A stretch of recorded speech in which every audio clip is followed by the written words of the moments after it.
Good afternoon, everyone. My name is Carrie Damon. I'm Director of Entrepreneurship Education here at Mars.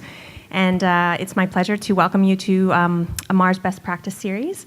I see a lot of familiar faces in the audience, so I'm supposed to actually introduce Charles Plant, our speaker today, but I'm sure a lot of you know him quite well. I will give you a couple things about his sort of background. I actually met Charles. He was my accounting professor when I did my MBA at Schulich.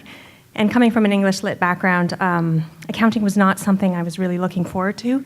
But he taught it in such an interesting way. He really made it about using numbers to make strategic decisions, which was a language I spoke. So he likes to make jokes about how, he's not proud that he's an accountant, but he really has a unique ability to explain really important things in a way that people who are not knee-deep in having done a chartered accountancy program can understand.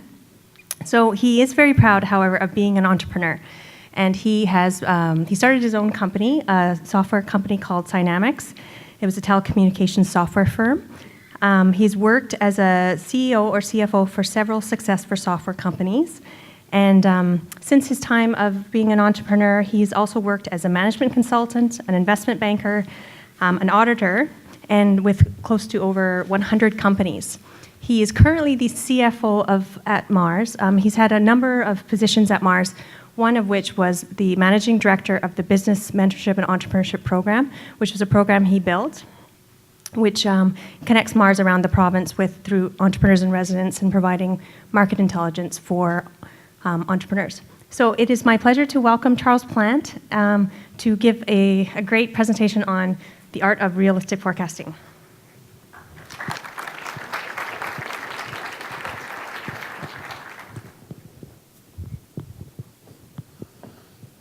Thanks, Carrie. And Carrie was one of my best students ever.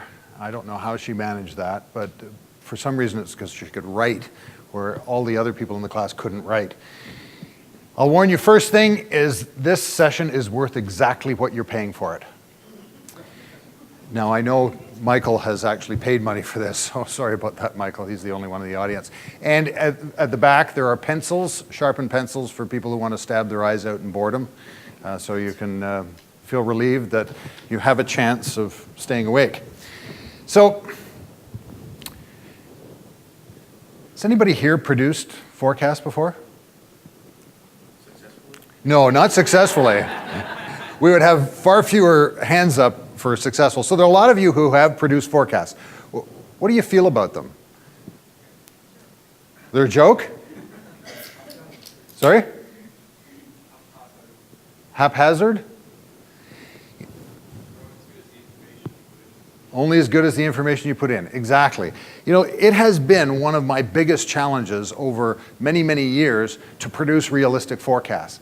And I have done it wrong so many times that you can't believe it. So a lot of what we're going to talk about today is based on personal experience of doing it wrong and then figuring out later, oh my God, what did I do? How do I do it right? Etc. So the first thing we start with is, what is a hockey stick forecast? And that's exactly what they look like. I've seen so many business plans over the years that have the most amazing projections for revenue. They're phantasmagorical. In fact, someone took that word and not believing it was a word, thought I invented it, because I continually meet entrepreneurs and say, oh my God, your forecasts are phantasmagorical. That just can't exist. And that's what they look like. They look like this year is flat, but next year, my God, sort of like the Hudson's Bay's forecast for the last 20 years or so. You see them in the paper all the time. Last year was a bad year, but next year is going to be phenomenal. The first forecast I ever did was almost 30 years ago. And I did it because there were townhouses selling in Barrie for $32,000. And you could put $1,000 down on a townhouse and rent it out and actually have positive cash flow. So I scratched my head and said, it's probably likely that real estate will increase in value over time. So I sat down with masses of graph paper that I had scotch taped together, because if you remember 30 years ago, there was not, personal computers hardly existed. I had a trash 80 Model 1 with 16K of memory and a tape drive. Produced this forecast, and I went, oh my God, look at this. if this happens and this happens, I should buy 10 of these townhouses because $10,000 down isn't a lot of money. Buy 10 townhouses, rent them out, and in 20 years I can retire. So I took the forecast to a bunch of friends who laughed at them and said, oh, this is just hockey stick forecasts. There's nothing like that going to happen. Now, unfortunately, I listened to my friends and did not invest in 10 townhouses in Barrie. Because if I had invested in those 10 townhouses in Barrie, can you imagine what sort of money that is? They're about $250,000 today. That, oddly enough, was my very first forecast and the only accurate one that I've ever done in my life. Everything since then has been downhill. So, has anybody here produced hockey stick forecasts? Yeah, you know what they look like, you know how they feel. What you might not know is what the problem with them is. Now, the first thing that can happen, and this has happened to me umpteen times, is that you produce a hockey stick forecast, and what's going to happen with it? You're going to give it to someone else, right? You're going to give it to them and say, this is what we're going to do. Well, what happens when you don't do that? What happens when you don't meet your forecasts? Well, they're going to think you're an idiot. So there are hundreds of people around the world who think I'm an idiot because I've produced consistently hockey stick forecasts that come out with great rosy projections and that fail to reach realization. The problem is when you've got people believing it and they actually invest in you, then they're going to say, okay, well, your forecasts say you need $5 million, so here's $5 million. What's the next thing that happens?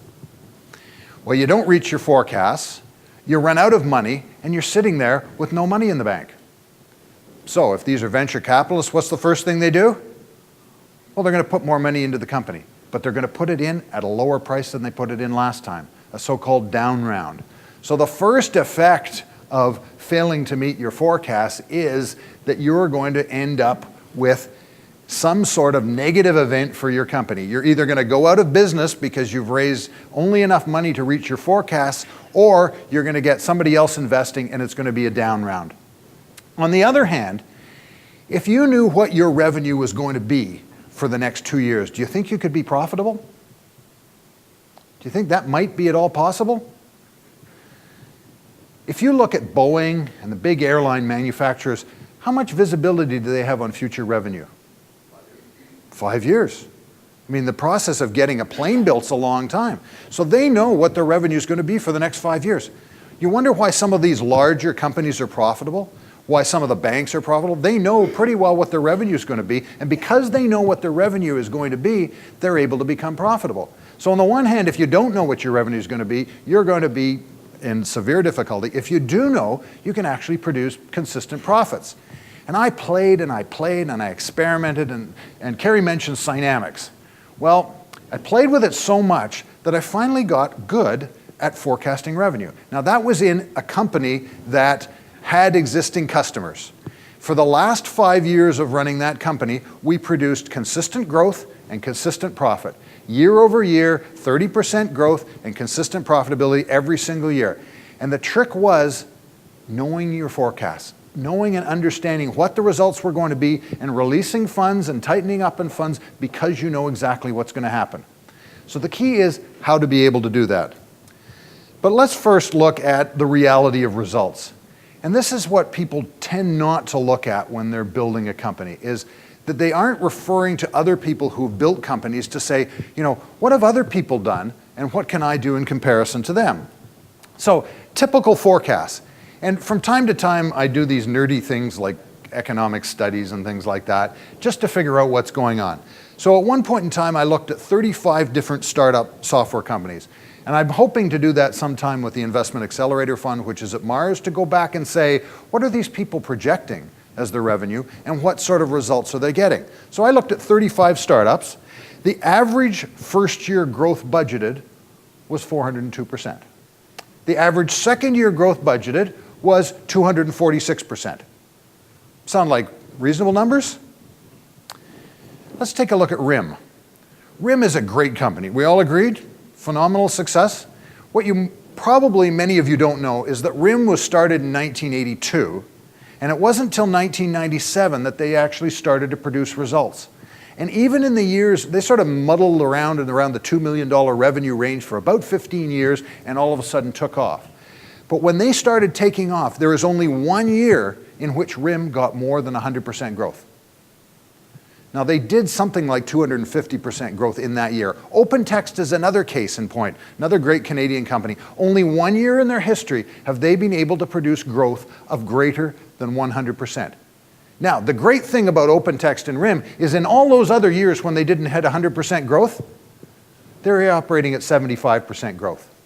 Now, if you start compounding 75% growth year after year for 10 years, you've got a hell of a good-sized company at the end of that time period. So the trick is, don't hold your expectations so highly.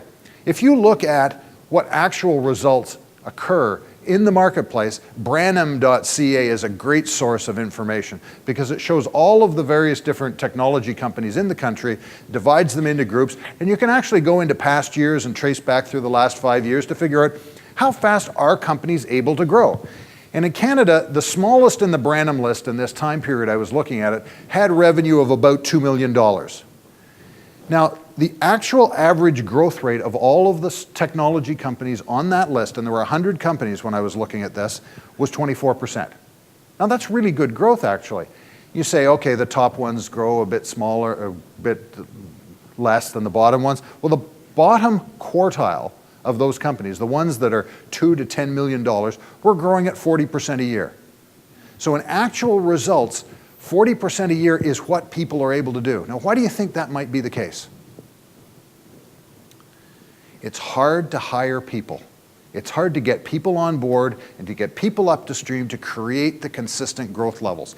So no matter what you might think, oh sure, we can technically grow at 300% a year, it's unlikely to happen because you can't get people on board fast enough to be able to keep that growth going.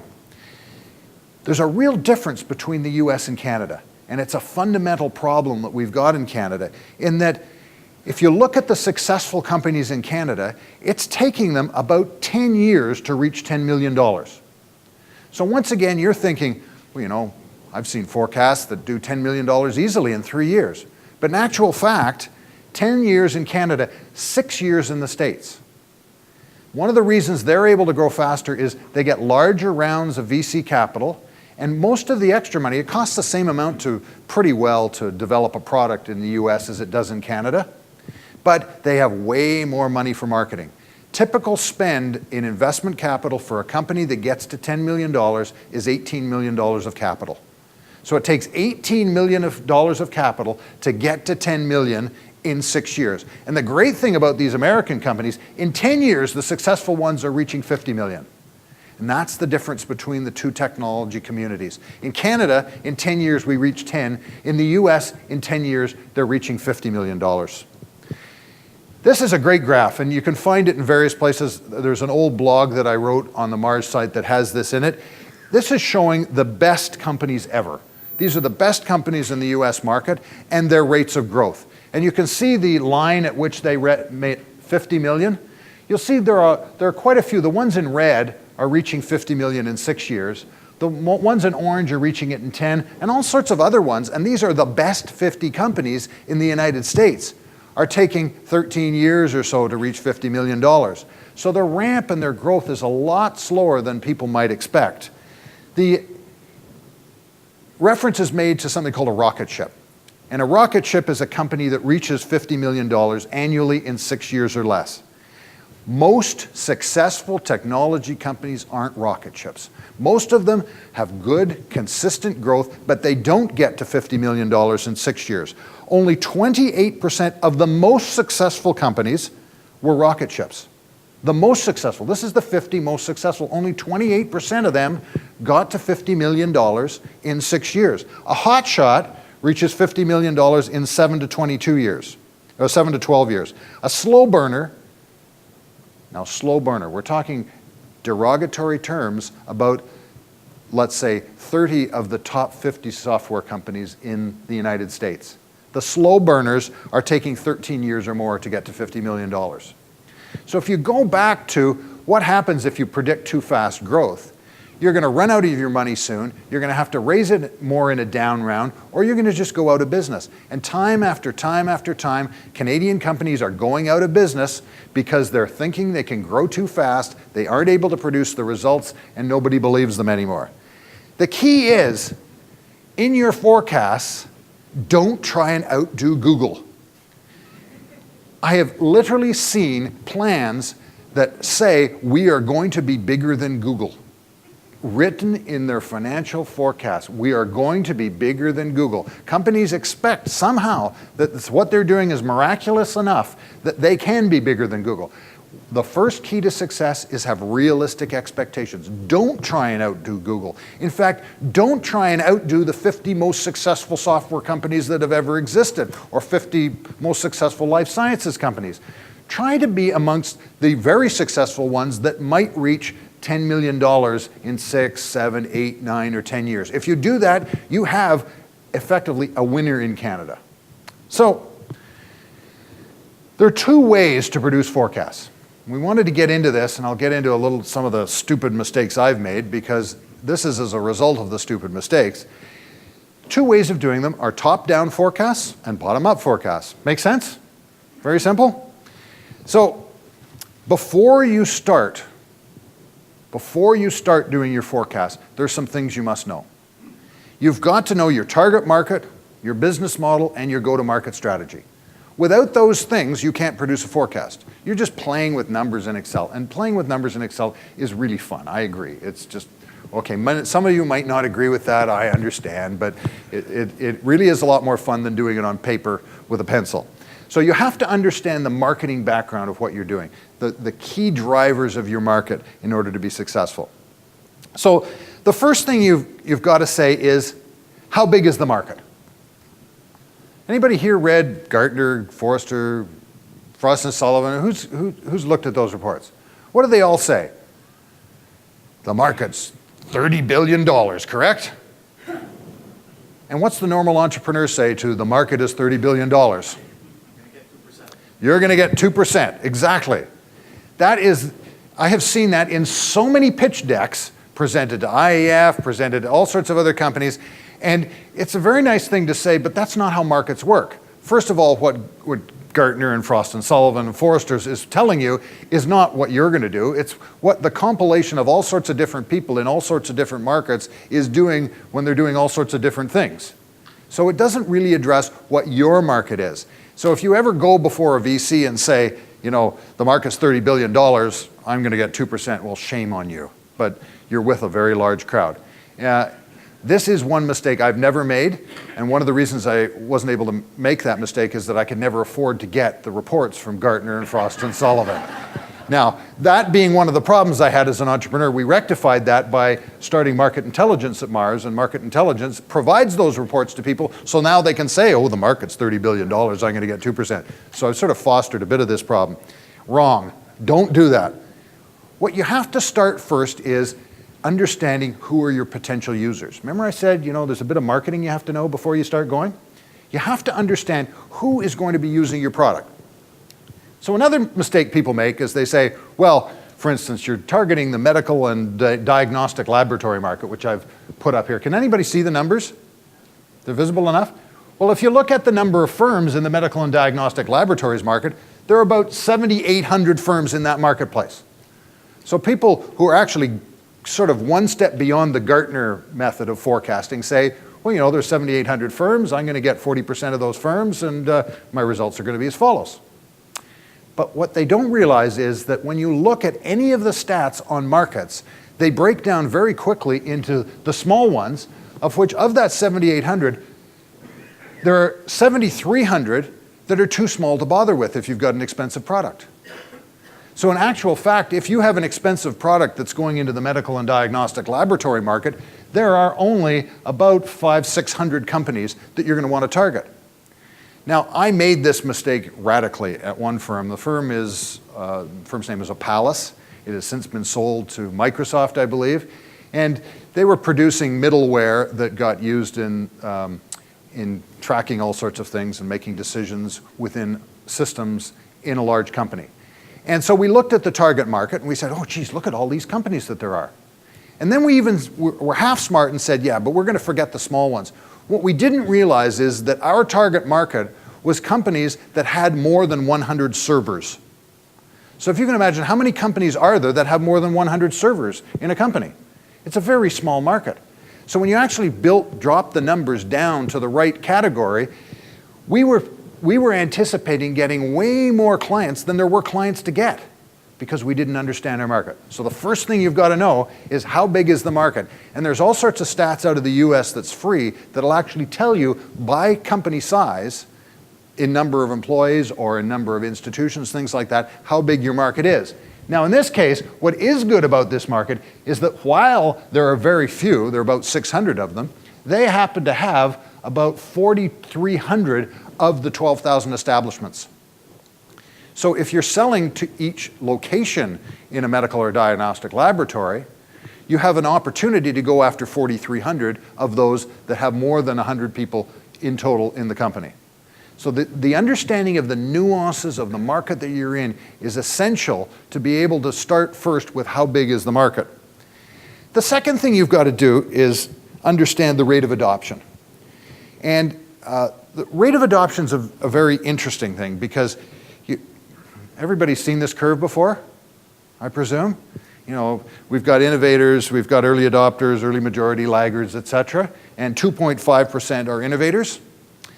Well, what people don't realize is what that rate of adoption is. How many years is it going to take to get from 0 to full adoption? Another classic error that I made, we produced the world's first soft switch. And those of you who are in telecom, you know what soft switches are like nowadays. They're prevalent. I mean, we're using them at Mars. Everybody's switching over to soft switches. The market for soft switches, we started and produced the first working and installed and customer using soft switches in the world, and we went out looking for more customers for this, because we had a customer and we'd done it, and we went looking for more. Couldn't find anybody. The next year, couldn't find anybody. Scratched our heads going, what on earth's going on? Why can't we find any customers for this? There must be something wrong. I finally went to a convention and realized that that was the first convention of its type in the world on the issue of soft switches. We'd been 2 or 3 years ahead of the market. We hadn't the faintest idea that we were so far ahead of the market that we were too early. So what you don't understand is, how long does it take the average innovation to reach fruition in the marketplace? What's your guess? 5 years? Anybody else? Classically speaking, it's 30 years. The average innovation takes 30 years to reach full fruition in the marketplace. And you can start look at cell phones. When did cell phones first come out? 1980s? So cell phones have been around for 25 years at least, and this market is still growing dramatically for cell phones. People misestimate this. When was the fax machine invented? In the US Civil War. Fax machine was invented in the US Civil War. So in many cases, lots of things take longer than 30 years. You look at Google and all search technology and things like that. A lot of things have had much faster ramps. Facebook has had a much faster ramp than one would think. But for the most part, most technological innovations take 30 years to get into the marketplace. So if you look at the total market size, what you've got to know is that things start taking off at a certain point in time. Diffusion starts to take off somewhere in the end of the opinion leaders towards the early majority. And it's a very flat curve before then. If you don't understand where you are on the curve and how long that curve is going to be, you're going to have a whole bunch of trouble in getting into that market. And you're going to expect the market to grow radically when it's not ready to do that yet. Well, that's a good slide. The next thing you've got to know is your market share. It's hard to see there. That's an example. Google's got 67%, Yahoo's got 20%. Most people look at market share and, how do you figure out? So we figured out how big the market's going to be. We figured out the rate of diffusion of that innovation. Now you got to figure out what share you're going to get. A lot of mistakes made by people in this. People think, okay, I've got the greatest thing since sliced bread. Very few markets have the leading player over 50% of the marketplace. The leader is usually sitting around 40%, and it starts cascading very quickly down from that number. The problem is that to get to be the leader, you have to have more bucks than anybody else. So one way of figuring out is, if you're entering a market, there are probably 2 or 3 other companies at the very nascent stage entering that market. And if you go and look at how much money they raise versus how much money you have, you can probably figure out how much share of market. If they're in the US, they're raising $10 million in their first couple of rounds. If you're in Canada, you're raising $3 million in the first couple of rounds. If it costs $2 million to develop the technology, then you've got $1 million to spend on marketing, and they've got $8 million to spend on marketing. They're going to have 8 times the market reach that you have. So a quick way of getting market share is share of investor dollar. And what you take with these 3 things is, now, is this the first time I've used Excel? Did you expect I'd use Excel the whole time here? We now can look and say, okay, we have potentially 5,700 establishments that can use our technology. We could potentially sell $250,000 a year to those establishments. And it's going to take 20 years to reach fruition in the marketplace. Our market share, we've made an estimate of 18%. So if you look at the ramp based on a 20-year growth in a market, so maybe 10 years to reach 50% of the market, you can see that revenue is going to build very slowly initially.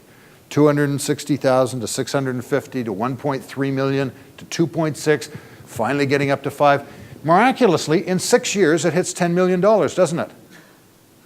Which is what the successful companies in the US hit. In 10 years, we're up at 130. So this is I've just done a hockey stick forecast, by the way. I just downloaded it to the back end years. We've hardly done any math so far. We've hardly used Excel. What we've had to do is understand our market thoroughly to be able to know what the market's going to buy, how many they're going to buy, when they're going to buy, and all of that information to be able to say, from a top-down approach, how big is the market going to get, and what are my revenue forecasts going to look like? Next is bottom-up forecasts. And bottom-up forecasts are another great way of making mistakes. But the great thing is, if you're using a number of different ways at coming at this problem, you might have some potential of getting a correct answer. So, the greatest thing I see when I see forecasts is what I call the revenue plug, where somebody sits down with Excel. Oh, I'm getting nods in the back here already.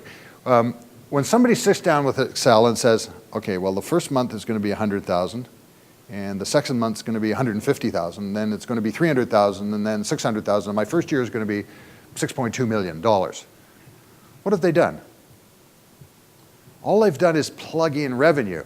They haven't done any analysis to say, what's it going to take to get to that revenue? What's it going to take to get to the first, that's for me. What's it going to take to get to the first 100,000? All they've done is plug revenue in. I would say 80% of the forecasts that we see have revenue plugs in them, just a placeholder more than anything else. And of course, if you've got a placeholder that says 100,000, what are you going to spend?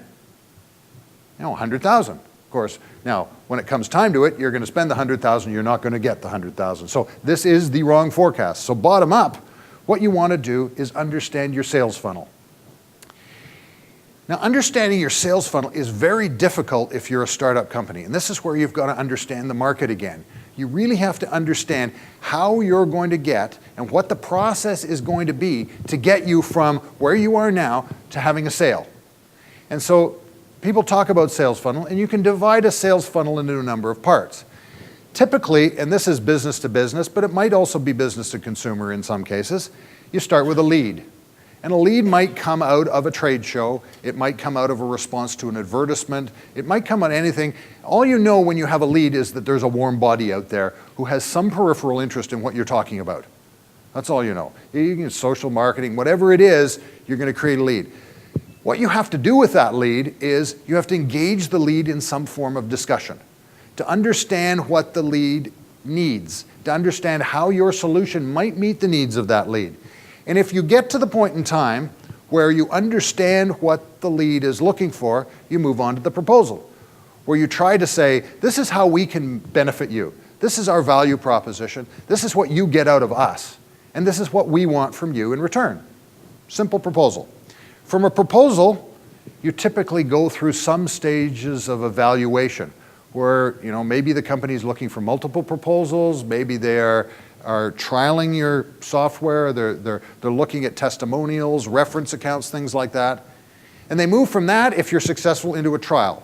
They might say, okay, you know, our fictional $250,000 per year thing, they might say, okay, give me 10,000 bucks worth of that. Let me try it out in a controlled situation to see if it actually delivers the value proposition that you say it's going to deliver.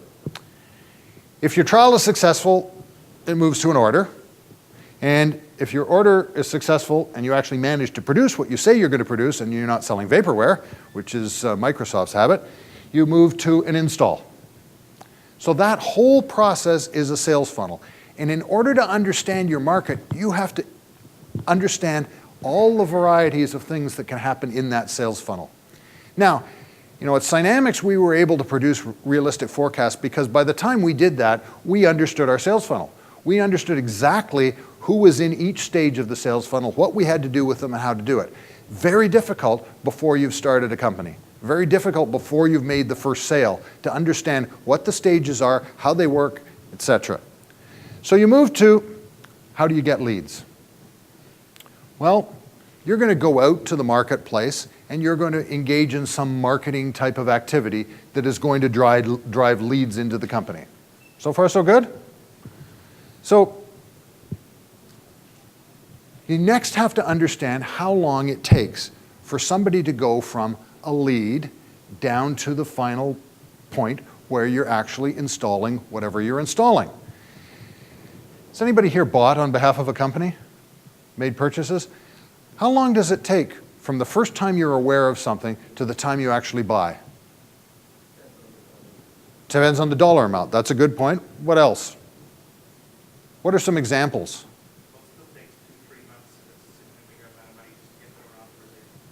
Just through an authorization process, even after you've made your mind up, it takes 2 or 3 months.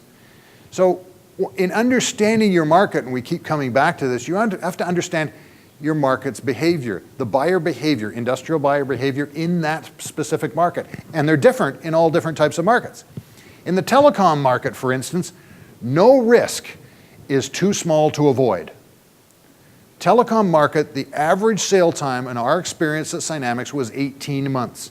From the time we first met the client to the time we actually had an installation. And if you look down, you can break down your sales funnel into those various components. In some things, if it's a modified rebuy situation where you're replacing an existing supplier, you might be able to get it down to 3 months. In other cases, if it's Boeing, for instance, how long is Boeing's lead time from initial interest to install? 7 years or something like that?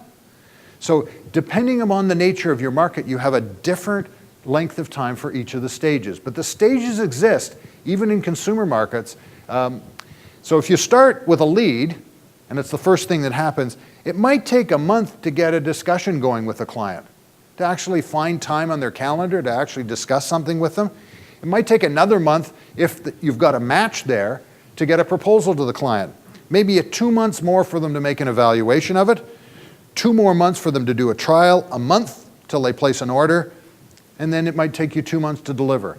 So in actual fact, from the time a lead starts until you get an installation and therefore can book revenue, it might be 9 months in total in our example here. Now the problem is that would be nice if every lead turned into a sale, wouldn't it be? So the first thing you have to understand is the sales funnel and how long it takes at each stage.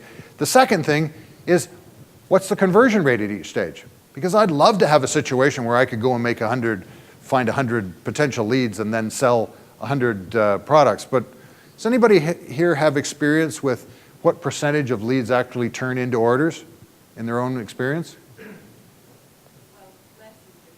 Less than 50. Other people? 3%, something like that? 5%? 5% is doing really well in my experience. Typically, you start with a lead, and you got a lot of people out there who need to be entertained. And one way of entertaining themselves is they go and call on potential suppliers and go talk to them. And they're sitting in IT departments, and they like learning about new stuff. And the way they get trained about new stuff is pretending that they're interested in that new stuff.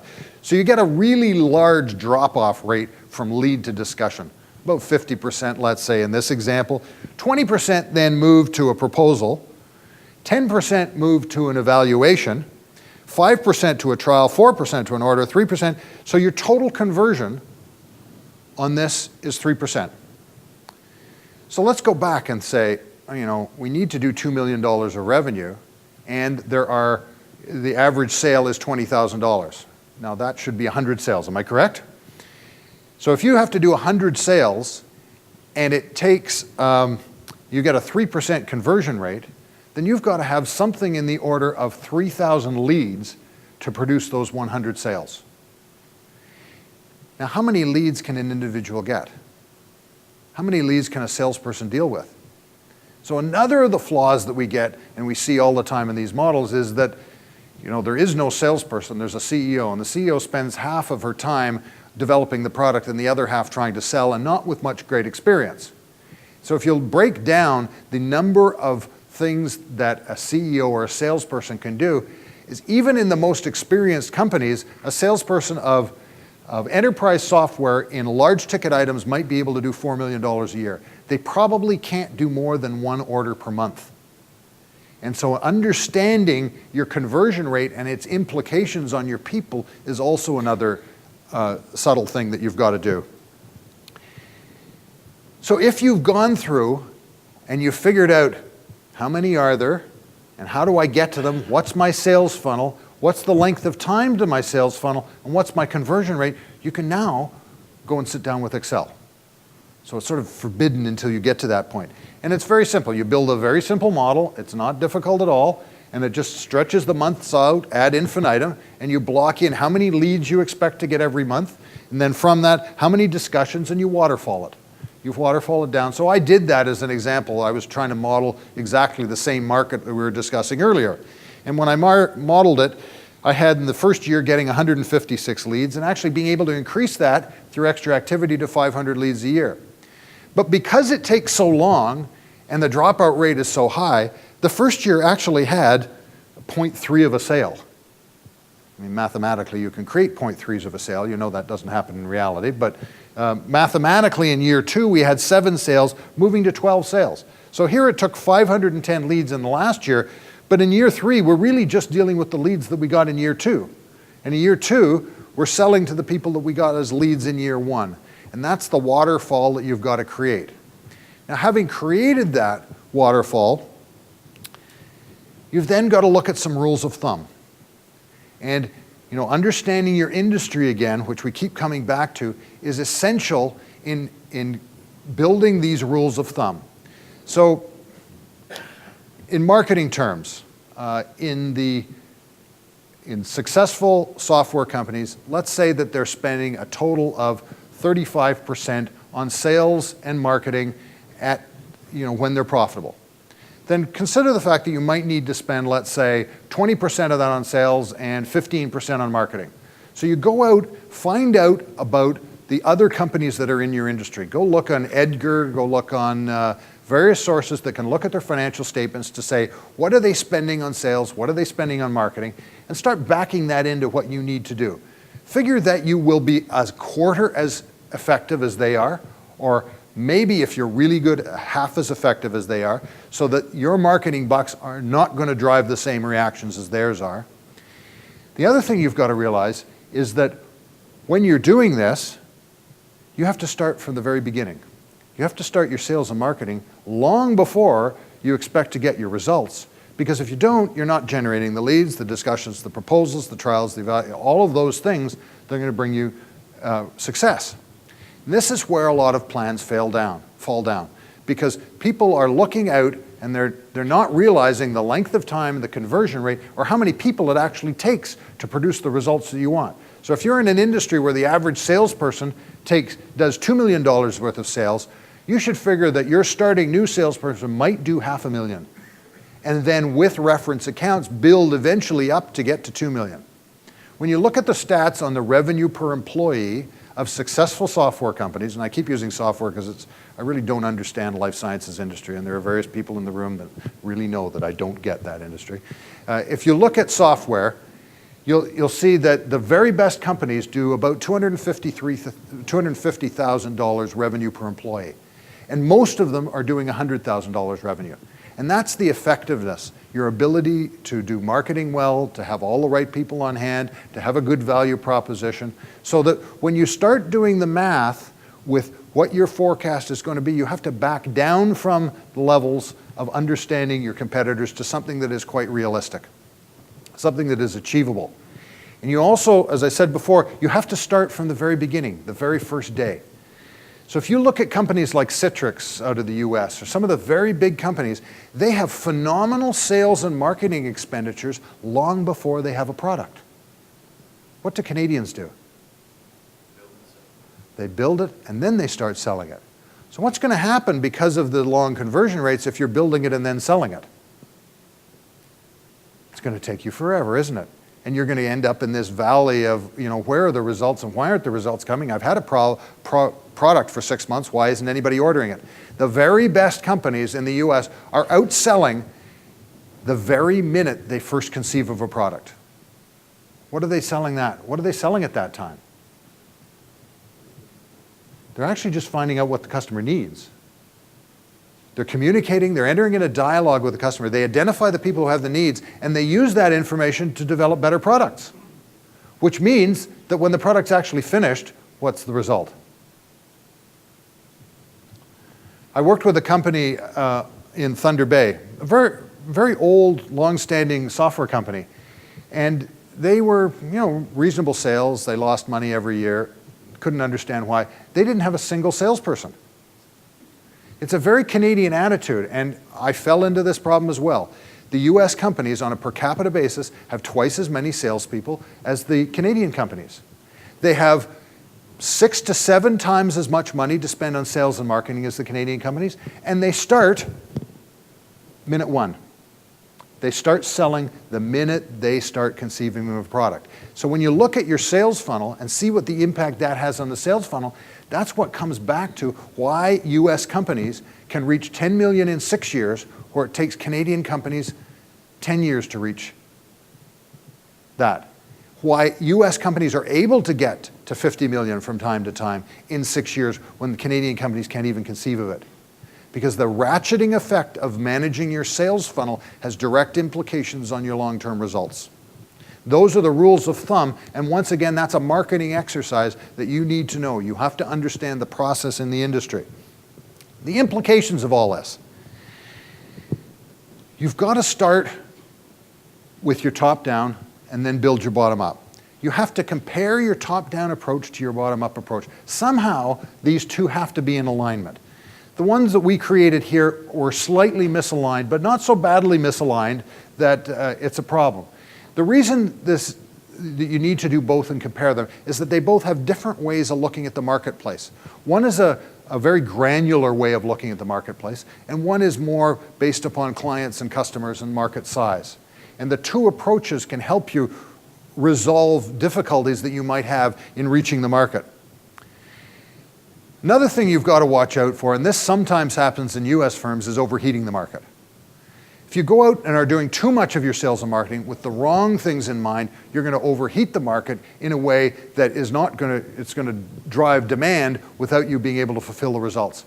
And you see that all the time in companies that are launching products that really aren't ready for the market. They've been overhyped. And Nortel used to do something very interesting, is that 6 months before the launch of a product, they would all start talking about the product. What do you think happened to sales at Nortel in the 6 months after for that existing product? They fell to almost nothing. So the timing of getting into the market has real implications on your revenue. In Nortel's case, what it would do is they would announce something, people would stop buying that minute.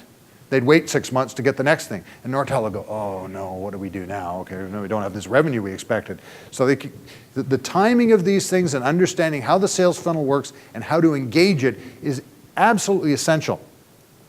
And the last thing is, I've said it and I can't stress it enough, good companies start selling long before the product is ready. They understand the sales funnel, they understand what is necessary to get the product to the market, get out there. So what's next? Checking your assumptions.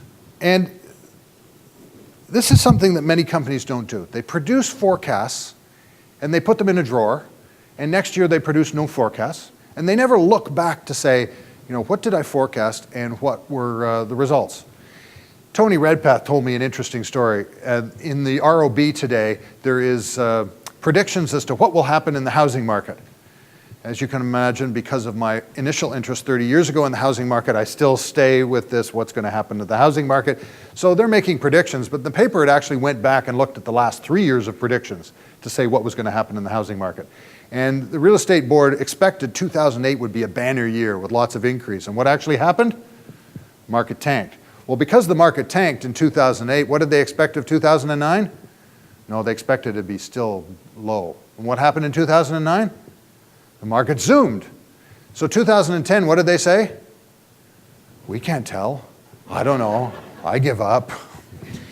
The key to successful forecasting is don't make it an annual event. Don't spend your time saying, okay, we made the forecast, we're done with it. You have to keep changing your forecast every time you get new information. So one of the things I did at Synamics was I actually produced forecasts every single week. And you might think that that takes a lot of time. It actually doesn't. If you build your forecasts so that it flows from your sales funnel, all you have to do is change where someone is in the sales funnel and it changes all your forecasts. So every week we would have a sales meeting and we would evaluate who was in the funnel and what stage they were at and how long it was taking. And we'd re-estimate for every company in the sales funnel where they were going to be in 12 months' time. And that continually produced new forecasts. So we were able to produce realistic forecasts every single week. It's if you don't have sales meetings that often, you produce them monthly or something like that. But it's a valuable tool because that was one of the things that allowed us to be consistently growing and consistently profitable. Constantly checking your assumptions, constantly going back, checking your forecast monthly. Finally, for investors, what do you do with investors? So the problem is, no matter what you tell investors, they won't believe you. If you tell them that your revenue is going to be $2 million in 3 years, which is probably likely when you're starting out, they won't think that's good enough to bother investing. If you tell them it's going to be 20, they won't believe you. So I really don't know how to solve this problem. Having talked with all sorts of investors over the year, it's like a game, and they're playing one half of the game and you're playing one half of the game. So you approach it like a game. And if I were setting out right now, I'd probably aim for $10 million in 6 years and build a forecast that says that. When I went to raise money for Synamics, I looked at, this was the heady days of being able to raise money. Instead of figuring out how much we needed, I went and looked at the market to figure out how much people were investing. And I decided that an optimal amount to request was $10 million. So I built a forecast and a plan around getting $10 million so that it would appeal to the right people. We ended up raising $12 million for the company, but it was another aspect of knowing your investor and what the investor's needs were before you go to the investor. Be prepared to discuss your forecasts in detail. Don't sit there and produce the forecast. We've seen this where people go out and hire a consultant, typically a CA who doesn't understand business, which is most of us. They go out, they get somebody to do their forecast, the investor looks at them and says, so what's this mean? And the next reaction is, well, I don't know, I'll have to ask my accountant. You have to understand your forecasts intimately. You have to live them. You have to understand your market to understand your forecasts. No matter what you do, no one's going to believe you anyway. So you better be prepared to believe yourself. Believe in yourself. Believe that you've done a good job. Constantly reassess what you're doing in order to get these things perfect. And this is the art of forecasting. And the art of not creating hockey stick forecasts is that it's all about marketing. It's not about accounting. It's not about finance. It's not about the numbers. It's understanding your market. And fundamentally, if you understand your market, if you've done all your homework, you have a much better chance of doing realistic forecasts, which is why when you ask most accountants, and Joanne told me another story about her, the accountant in the firm that she was with just before this meeting, about the problems that this accountant had in producing forecasts. Well, the problem that most accountants have is that they're not marketers. They don't understand the markets. They can't communicate with the marketers, and the marketers don't understand forecasting. Forecasting is something that should be left to the marketers, not to the accountants. Because forecasting accurately is more about the art of marketing than it is about accounting or finance.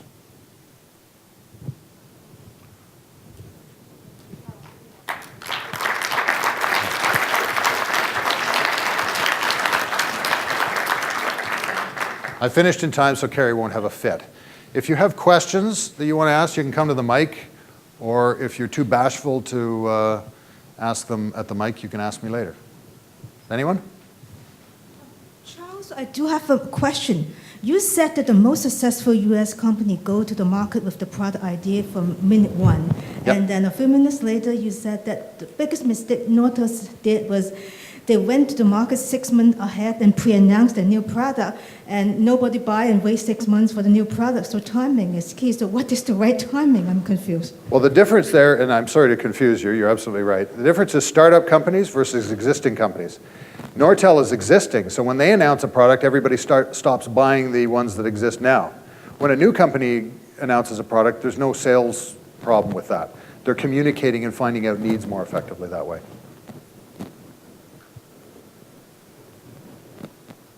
I've got a web startup and I'm trying to assess my potential users. And I've started from the point of world internet population, gone down to my demographic, and then people who might become aware of the site, and then people who might actually decide to visit the site, and just sort of broke it down into a number.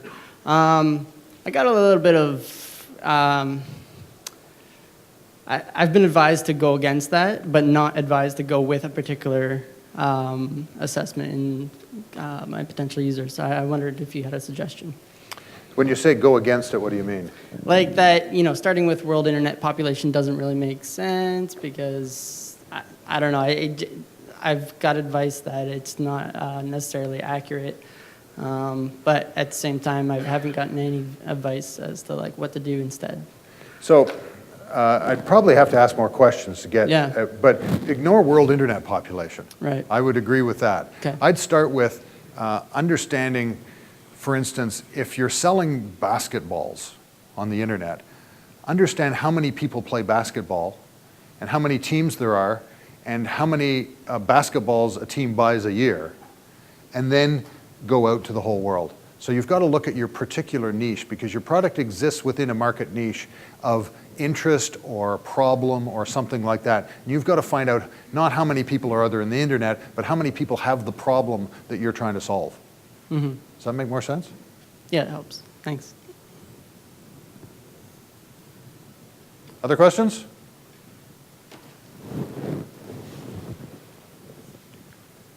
The early innovator problem. If you know you've got sales to a couple of early innovators and you know it's going to be a while, how is anyone expected, it's sort of philosophical, how is anyone expected to live long enough to get it?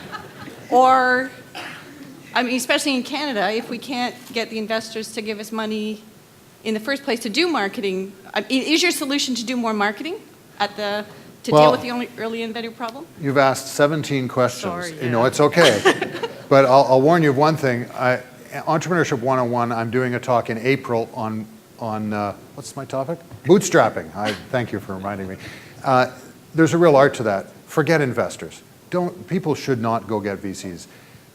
Figure out who's going to buy sell something similar to what you're doing, and sell something that they're currently buying so that you establish a relationship with them, and then try and sell them the innovative thing that you're doing.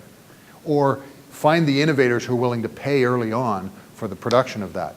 And use those innovators then as reference accounts. The problem is, if you read Jeffrey Moore, is that there's a gap between the innovator, early adopter, et cetera, and they don't communicate very well because they buy for different reasons. You have to get people who buy for the value proposition that works in the total market, not people who buy because they're interested or have a hobby. So the key is who you get early on in order to get into the market. Okay. I just have a question about the use of research. If you've done some research on your market, particularly in probably more so the consumer market, how accurately can we use that research to do forecasting, and how believable is that research to get investment? So the question is, how accurate can you believe in research? It depends on the nature of the research. If you've done secondary research, it's probably not believable. If you've done primary research, which is actually going out and asking customers and targeting a specific population, and this is what's great thing about the internet now, is that there are all sorts of marketing companies that actually that have panels, and the panels might have 2 million people in them. So they're able to understand who is in their panel, segregate them by various types. And you say you're trying to sell basketballs to basketball teams, they'll go out and do survey people who play basketball because they know these people play basketball. So if you're doing that type of primary research, that's probably pretty valid. If you're using secondary research or more generalized primary research, it's probably not as valid. As long as it's not a life sciences comment. Mike? Mike? No, not Mike.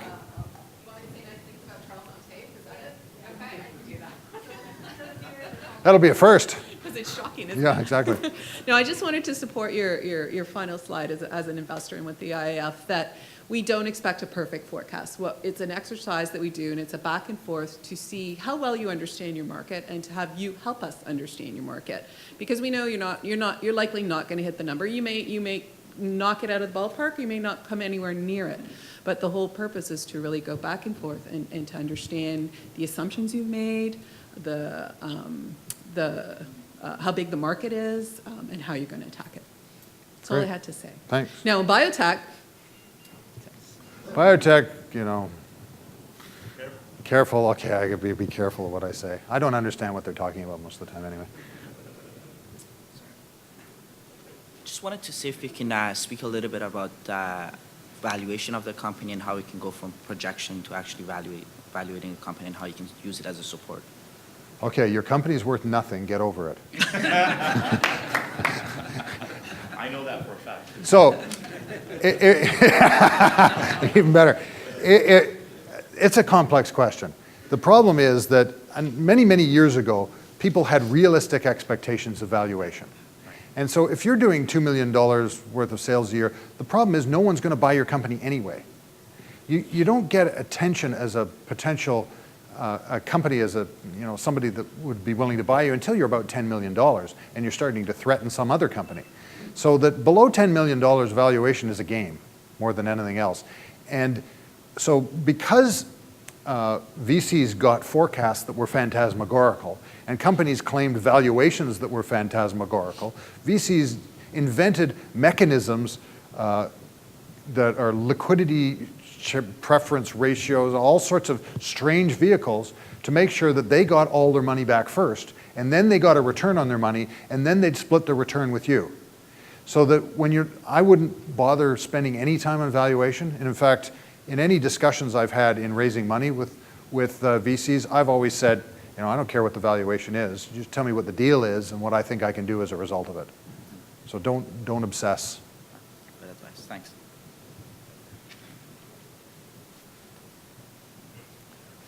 We put together a forecast that shows about 6 million in year 3, about 8 million in year 4, and about 10 million in year 5. And the market that we were able to clearly define is about 2.6 billion.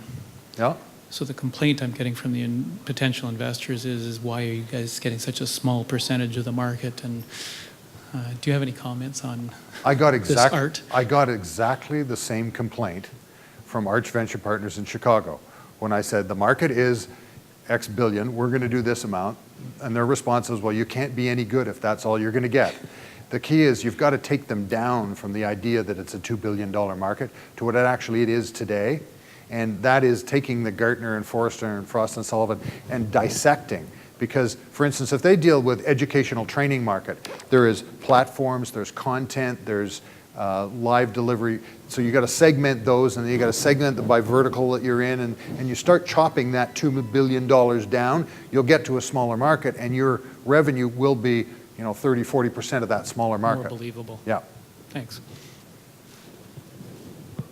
Come on up.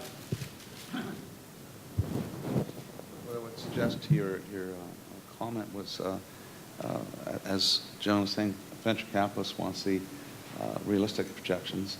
So showing a realistic projection, mitigating risk, conservative estimates.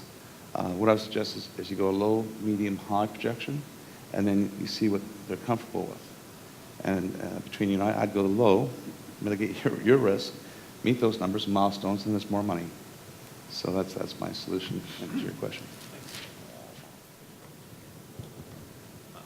This is more of a thought than a question. I just want to see what you think about this. We're playing. I'm an accountant, I don't think. Well, whatever.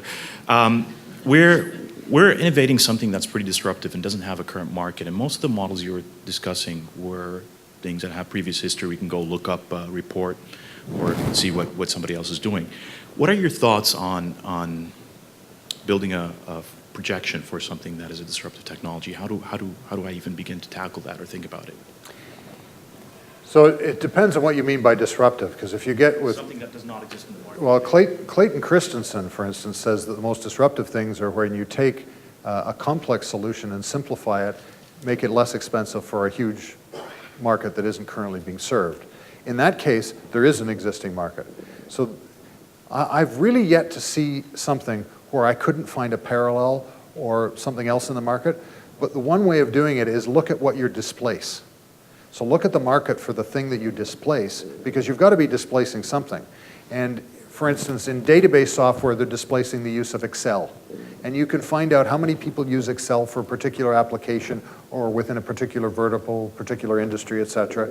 And you figure, okay, if what you're doing is totally disruptive, then you must be displacing something that exists nowadays, and then you can go after that instead.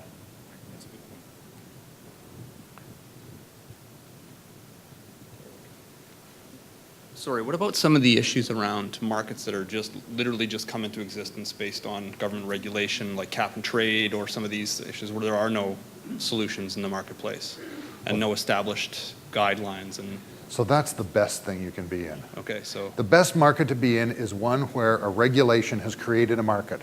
The Canadian government created the Canadian music industry with one act of parliament, mandating that radio stations play Canadian content. Right. So that's a perfect example of something where you have no idea what the marketplace is. nobody does. But nobody does. Yeah. So you've got to go back to the end user again. So if you look at cap and trade and a variety of things like that, there's an unlimited market for wind turbines and solar farms at current prices, isn't there? Mm-hmm.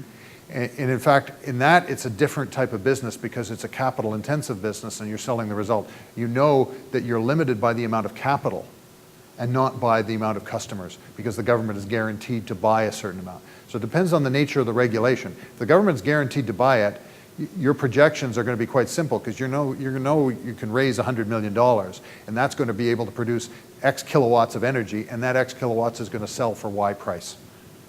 Okay, and when you're approaching venture capital to raise money for this sort of thing, it's less about that forecast, really. It's more about your product in the market and how you paint your... It can be. In the cases I just mentioned, there probably aren't venture capitalists. There'll be large institutional investors who'll be buying that, and they'll look at things. They will do very, very complex sets of calculations, somewhat like building a building. Yeah. You'll actually spend a phenomenal amount of time if you're building a building or building energy generation plant of some sort in calculating the costs that go into that building. So you're going to spend less time on the revenue side and more time on your cost to build. So would you say it's better to engage directly, quickly with those entities to build your forecasts? Well, you've got to engage with the people that are actually going to build your building, yes. Yeah. Yeah, those people you need to engage with right away. Okay. Prior to having a big sort of fancy top. Yeah, because you got to know if it's doable. Okay, all right, thank you.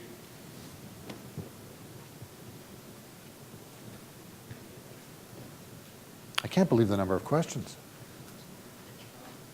Our company invested a lot on cold calling and trade show, and usually, actually, the turnout rate for the lead is 3%, 2 to 3%.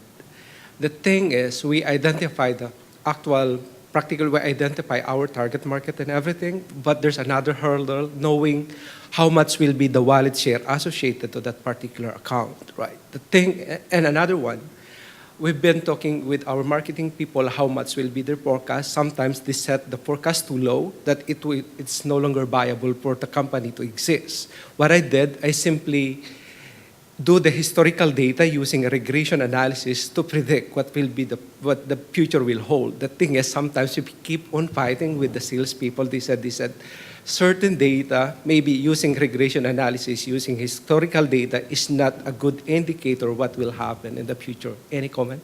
Yes, they know their math. The first rule of regression analysis is it is not a future predictor. It just fits a curve to a set of data. So you can't use regression analysis to predict the future. The problem is, they've been keeping the forecast too low that if you're going to look at the viability for the existence of the company, it's no longer viable to exist, right? Now that's a big problem. And I wish in several cases I'd known that ahead of time. That, there's a new trend in the world. It's called fact-based management. Now just think about that for a second. Before there was fact-based management, what kind of management was that? It's sort of like there is a new trend in medicine called evidence-based medicine. Okay? What you've got is you've got to fight facts with facts. So if they're taking down your facts, you've got to build up and make facts your friend. And it so happened that we identified issues and everything, right? We identified the market, the specific account because of the conversion of the leads. Yeah. The thing is, what they don't know actually, we said is, I don't know how much will be the wallet share to the specific account. Yeah. That's And how much each? Well, you can actually ask them. But I'm working with an I'm working with an entrepreneur now who brought me the question, how much should I charge? And I said, ask your prospects. Engage in a discussion. Find out what it's worth to them. Find out how much value there is. Use that to build your price. the thing is sometimes a customer can promise you anything, right? Sometimes it doesn't necessarily convert it into action or something. Yeah, I've actually had good experience when I've asked customers. They tell me reality. I guess it might be the way you ask them or something. It's 1:15. Do you want to end it and people can come and ask me questions afterwards? Well, we'll stop now, and if anybody has any more questions for Charles, just come up with them later. And thanks very much for everything. Thanks.